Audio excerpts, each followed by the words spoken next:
Today, I'm going to share with you the top 5 properties that I will not consider buying for investment. Why, you may ask? Obviously, we buy properties to make money, isn't it? If the property we invest can't even generate a good return, why bother to buy? Correct? Unless you are buying for rental yield or for your own stay, then there is a different story. So for today's discussion, I'm going to share properties that cannot make good profit and therefore I will siam. For today's discussion, I'll be measuring some condominiums or project. If you happen to own one, I'm not saying it's no good. It's just that I find better investment opportunity elsewhere. That is why I wouldn't consider them. No hard feeling, it's purely business. Here, let's dive straight into the detail. Small apartment in mixed-use development. The first thought that comes to my mind is small apartment in mixed-use development. These small apartment projects are mainly less than 200 units and sitting above a strata title mall. Such development include KAP Residence in King Albert Park, to Novena Regency in Novena, to Oins at Tanjong Pagar. All these units have a common similarity. They are mainly 1 and 2 bedrooms units. They are also of freehold status and are completed about a decade ago. For today's discussion, let us focus just only on KAP Residence.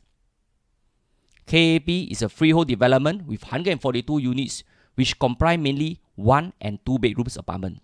There are also 3 bedrooms and penthouse units. It is located outside King Albert Park MRT station in District 31. A quick glance at the profitable transaction shows that most units barely break even after holding it since TOP. And one transaction lost up to $500,000. Why is this so, you may ask? My assessment is that they enter at a fairly high price during the launch. Moreover, the unit mix is mainly small bedrooms, targeting investors.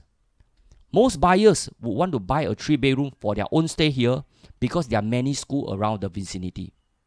The small size and lack of facilities also discourage buyers from buying. This explains its poor performance. Old 99 years condominium not unblockable. The second type of properties that I will never consider is old 99 years old condominium. They can be found in many parts of Singapore, from Parkview Apartments in Bukit Batok to Simei Green in Simei.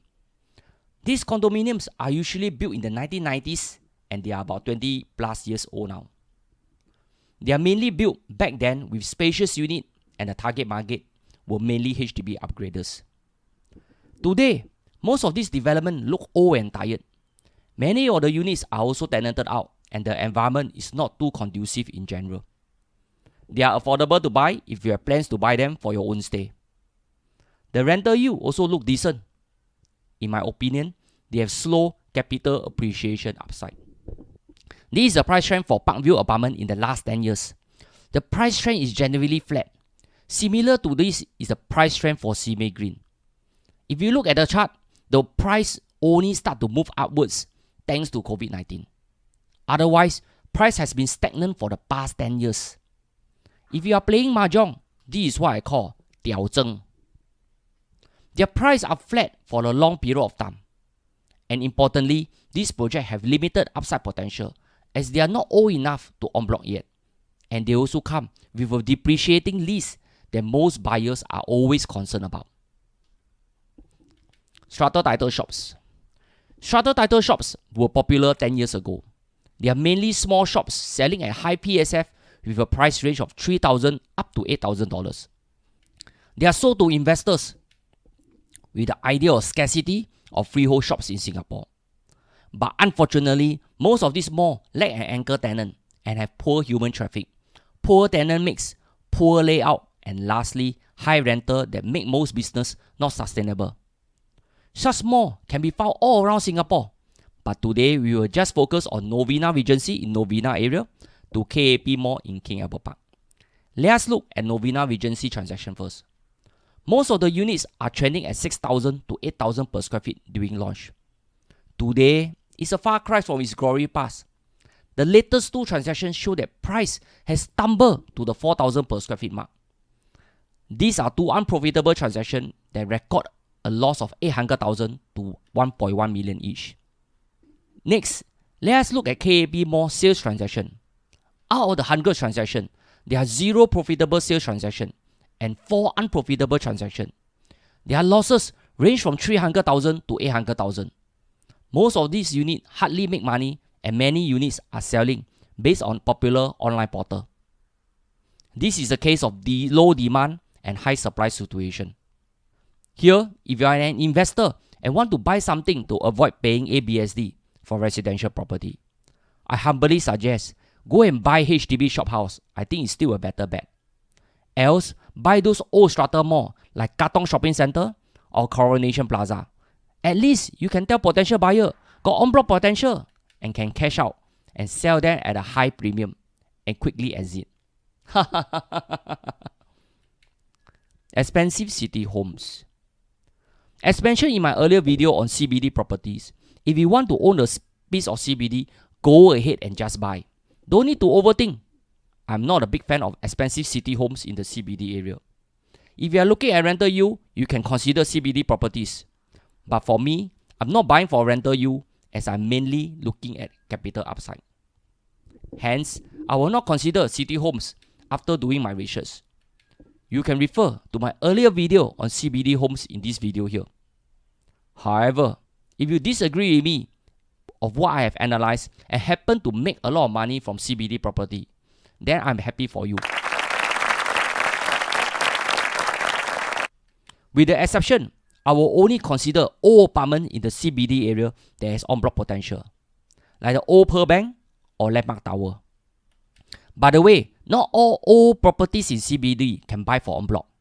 Avoid those with mixed development and with ridiculous high asking price.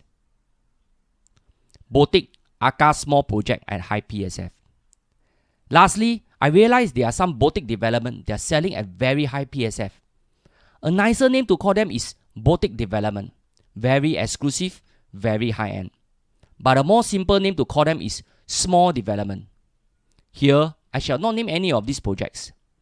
By an example is some Geylang boutique apartment are selling at close to 2,000 per square feet. Yes, I know it's city fringe and freehold status, but I mean Geylang leh. Does the buyer know what he or she is buying at 2,000 per square feet in Geylang? How to exit in future? I think if you look around closer, you can get very good, decent resale freehold properties in Katong or even at East Coast at this kind of prices. Why am I not in favor of them? My reason is that the high entry price plus ridiculous high maintenance plus lack of facilities will be a challenge to offload them in the resale market. In addition, such small projects have few transactions. It will be difficult to dispose them in future. Personally, I've sold many small projects before.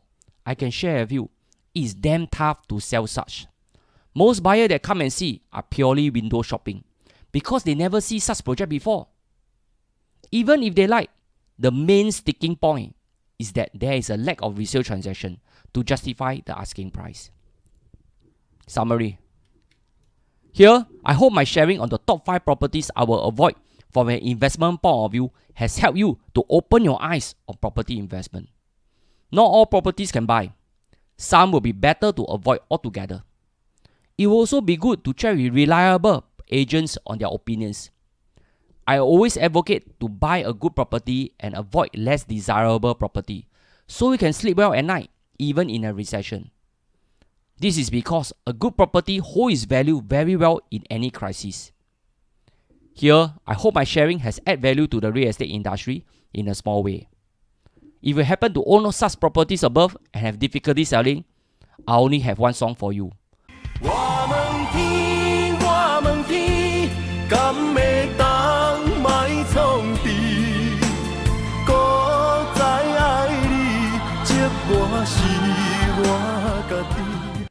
Lastly, if you happen to know any projects that you will avoid too, please leave them in the comment section below. Here, I have come to the end of my video. As usual, I hope you have enjoyed them. Please help me click on the like button and subscribe channel. It means a lot to this small channel. Thank you so much and see you in the next video.